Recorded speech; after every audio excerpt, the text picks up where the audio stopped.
Good afternoon, I'm Yousef Nasser here to bring you this Northwestern News Report's Sports Update. President Trump's impeachment trial has dominated the headlines over the past few weeks. However, Republicans expect that an end may be in sight. Behind me, you see spectators lining up to watch their loved ones participate in a matter of moments. In today's show, we'll take you on an essential road trip across the country to see what's different about our nation's highways. Several Chicagoans are protesting President Trump's arrival to the city. Here's the play of the night. DJ Stewart jumps the passing lane and throws down a dunk of his own. Whitney Young would go on to win 81-56. Welcome back to Medill Sports Talk for a segment we like to call Hockey, Hockey, Hockey. Two is a fascinating story. I think he's the story of the draft. Johnson finished with a game-high 28 points, connecting on 5 threes, including this half-court heave that goes down to beat the first half buzzer. The look on Johnson's face says it all. The lights are out at the C4 Explosive Sports Training Facility. This is the new normal in the world of COVID-19. Gyms across the country are shut down, forcing athletes to rethink the way that they train. Get up, get out. Austin Brown is a trainer at C4. He's well aware of the challenges that the coronavirus presents for young athletes. Good job. Left leg. His message? Stick it. Continue to work. We really talk to the kids about controlling what they can control, right? I mean, these circumstances, nobody can control. I mean, we talk about controlling the controllables and really just taking advantage of the tools that you're given. There's endless stuff to do with this app. But one of those tools is called Team Builder, an online strength and conditioning platform that C4 uses to help athletes train remotely.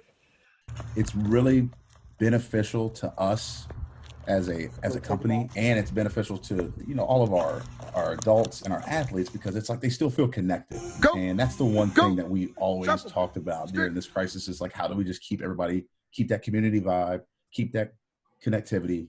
And this is kind of the solution we came up with. Honestly, for me, I'm used to using Team Builder, so I adapted very quickly with it. They really helped us out a lot. They gave me a couple bands to use in this time and a TRX, so it's really been a help. And I also have the luxury of having a weight rack at my house, so that helps a lot with the workouts. 20 years from now, I tell my kids about, that time we were stuck in quarantine. There was 2 trains of thought. You either took advantage of it, or you kind of sulked and you, right? And you didn't take advantage of it. So that's what I'm going to tell them. There's 2 roads. You can take either one, but it's up to you. Only committed athletes are really out there grinding and putting in the work. The hum of 3D printers echoes in Carlos Castro's basement. Castro is a technical education teacher at Woodbridge Senior High School, a teacher with no classroom to teach in. Today, I am directing all schools in Virginia to remain closed at least through the end of this academic year. On March 23rd, Governor Ralph Northam ordered the statewide closure of Virginia public schools. In the months since, Castro has been determined to use his newfound free time to lend a hand to a community in need. When this whole pandemic began, some of the early stories came out that there was actual shortages in supply chains for some of the most basic medical necessities. When you're stuck at home, you start processing, well, how is that possible? How are they going to be able to do their job without having what they need? Castro got to work.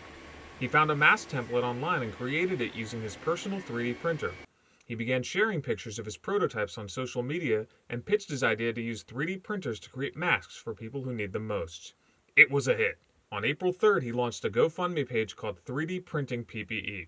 His initial goal was to raise $3,000. To date, he's raised more than $6,000 in donations, money that is used to fund production of the masks. Just the frame for the mask, it takes about 5.5 hours to produce. Usually that'd be a real challenge if you only had one printer, but because I was allowed to get all the printers of the school, we have 12 printers in my basement right now. The masks are donated to essential workers across Prince William County, including those in the medical field. It's been an amazing ride so far. That there's so much need to begin with, which is disheartening, but there's so many people out there in the community wanting to help out in some fashion, stuck from their own homes, that it's been like riding a wave right now.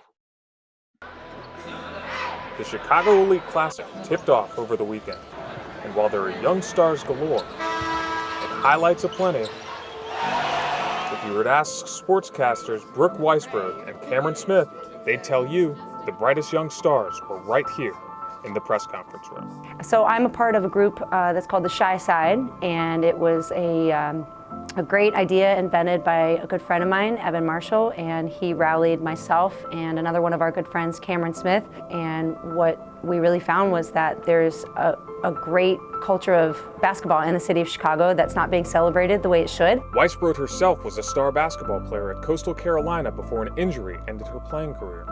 She now works as a reporter for ESPN and wants to use the lessons that she's learned over the course of her career to empower the next generation of sports journalists. This was the idea to, at first, get kids involved and find the kids that aren't necessarily the best ones on their team, but the ones who really enjoy the game of basketball and everything that surrounds it, and then put them through a very intense media training program so that when they came here, they'll be able to interview the high school athletes and get a taste of what it's like outside of just playing the game, because ideally we're all athletes and we're going to stop playing one day. He has a question for you, Morgan. So.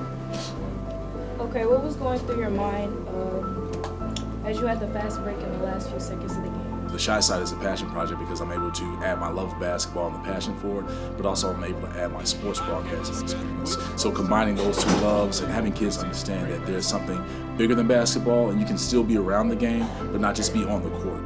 The Shy Side is currently an Instagram-based platform, and the Chicago Elite Classic is the first event that mentees ranging from the ages of 9 to 19 were credentialed to cover. Okay, here we go. Day 2 of the Chicago Elite Classic at Wintrust Arena. We got the best in the nation playing, and the Shy Side is here. We're ready for this. What's up, ladies? Y'all ready for this? Okay, who we looking forward to seeing? I need some more. Grace Hall, HF. Simeon, okay, all right, let's go. Let's do it. I really think because I have a story, I always want to know someone else's story. I feel like a story makes you. So I want to know your prologue to how you end up today. Just how your foundation, your growth to being the person that you have strived to be. From Wintrust Arena, I'm Yousef Nasser with Dill Reports.